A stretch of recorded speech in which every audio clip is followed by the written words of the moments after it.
नतीजे सामने आएंगे या फिर कहा जा सकता है कि 3 दिसंबर सभी दलों के लिए कठिन परीक्षा का दिन होगा।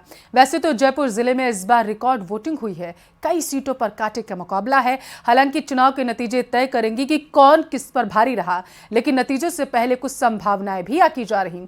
देखिए संभावनाओं में कौन किस पर भारी।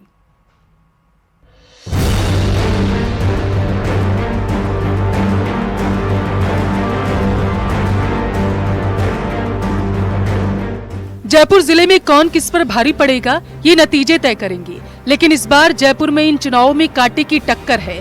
पहली बार यहां पर 75.91% मतदान हुआ।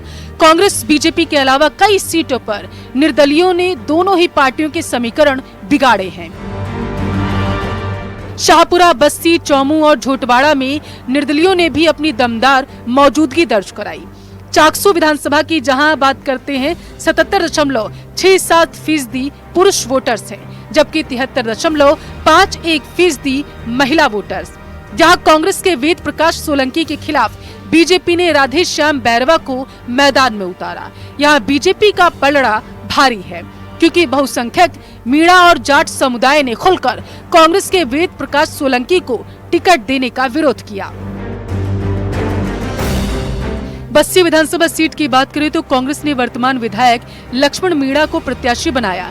बीजेपी ने पूर्व IAS चंद्रमोहन मीणा को अपना उम्मीदवार बनाया। जानकारों की माने तो निर्दलीय जितेंद्र मीणा ने दोनों के समीकरण बिगाड़े हैं, क्योंकि नया चेहरा होने की वजह से चंद्रमोहन मीणा थोड़ा भारी पड़ते हुए दिखाई दिए। बात बगरू विधानसभा सीट की करेंगे, जहां गंगा देवी के टिकट को लेकर कांग्रेस में भी विरोध था। बीजेपी ने पूर्व विधायक कैलाश वर्मा पर दांव लगाया। जानकार मान रहे हैं कि यहां कैलाश वर्मा बड़े अंतर से चुनाव जीत सकते हैं। सांगानेर में भी कांग्रेस प्रत्याशी का विरोध हुआ। कांग्रेस ने भजनलाल शर्मा के बाहरी होने के मुद्दे को खूब उछाला। ऐसा माना जा रहा है कि पुष्पेंद्र भारद्वाज को स्थानीय होने का लाभ मिल सकता है। ऐसे में इस सीट पर कांटे की टक्कर है। मालवीय नगर में कांग्रेस ने 2 बार चुनाव हार चुकी अर्चना शर्मा को उम्मीदवार बनाया, जबकि बीजेपी ने काली चरण सराफ को चुनावी मैदान में उतारा। माना जा रहा है कि अर्चना शर्मा को सहानुभूति का फायदा मिलेगा, लेकिन दोनों में मुकाबला बराबर का है। आदर्श नगर में कांग्रेस के रफीक खान कांग्रेस के विकास कार्यों के दम पर फिर जीत का दावा कर रहे हैं, तो बीजेपी उम्मीदवार रवि नायर मोदी के रोड शो और सत्ता विरोधी लहर का फायदा होने की उम्मीद जता रहे हैं। दोनों में कांटे की टक्कर। बात किशनपोल सीट की करेंगे। इस सीट पर बीजेपी के चंद्रमोहन बटवाड़ा नए चेहरे हैं, तो कांग्रेस के टिकट पर वर्तमान विधायक अमीन कागजी ने भी चुनाव लड़ा। यह अल्पसंख्यक और बहुसंख्यक मतदाता कांग्रेस बीजेपी के लिए लामबंद है। सिविल लाइन सीट पर मुकाबला प्रताप सिंह खाचरियावास और बीजेपी के नए चेहरे गोपाल शर्मा के बीच है। जानकार इस सीट पर प्रताप सिंह खाचरियावास का पलड़ा भारी मान रहे हैं। विद्याधर नगर को बीजेपी के लिए सबसे सुरक्षित माना जा रहा। सीताराम अग्रवाल ने आखिर तक बीजेपी उम्मीदवार दिया कुमारी के सामने कड़ी चुनौती पेश की। हालांकि जानकार यहां दिया कुमारी का पलड़ा भारी बता रहे हैं।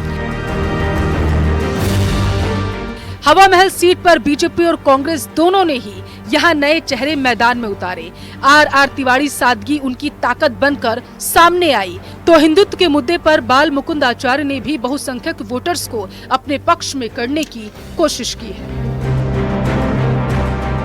आमेर सीट पर बीजेपी प्रत्याशी सतीश पुनिया के सामने कांग्रेस के प्रशांत सहदेव शर्मा ने कड़ी चुनौती पेश की। पुनिया को बहुसंख्यक वोटर्स का साथ मिला।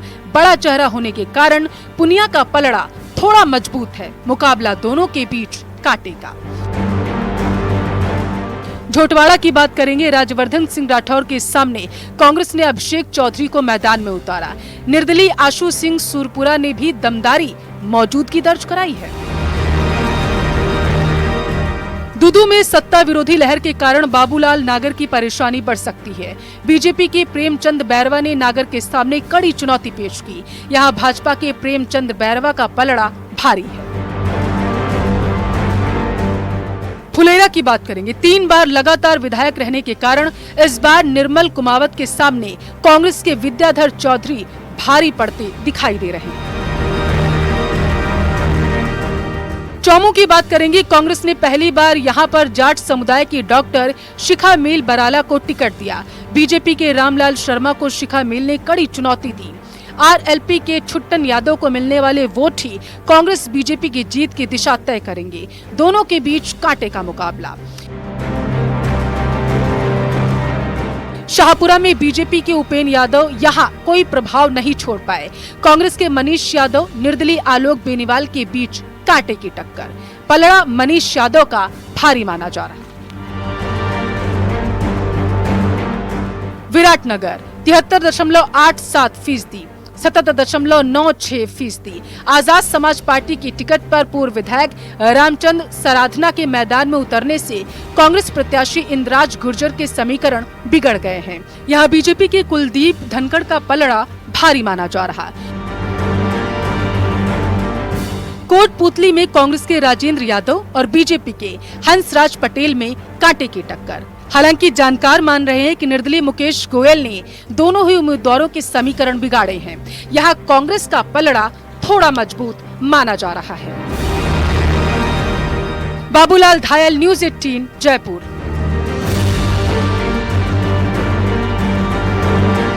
अगर बात जयपुर जिले की 19 विधानसभा क्षेत्र की करें तो यहाँ 75.91% से ज्यादा मतदान हुआ, जो कि विधानसभा चुनाव में जयपुर जिले में अब तक का सर्वाधिक मतदान प्रतिशत है।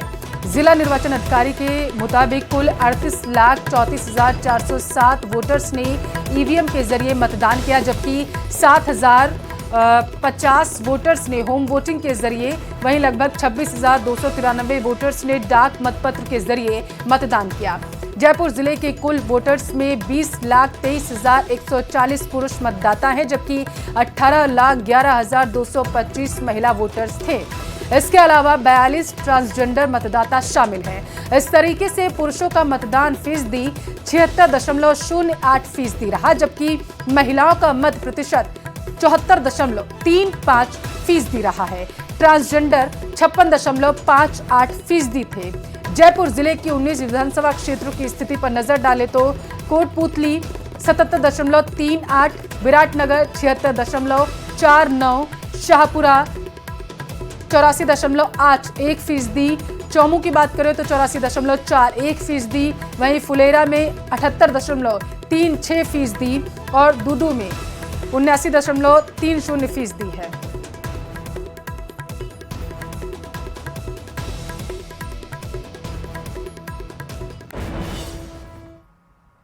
और चलिए यहां रुकेंगे, एक छोटे से ब्रेक के लिए, जल्द हाजिर होंगे।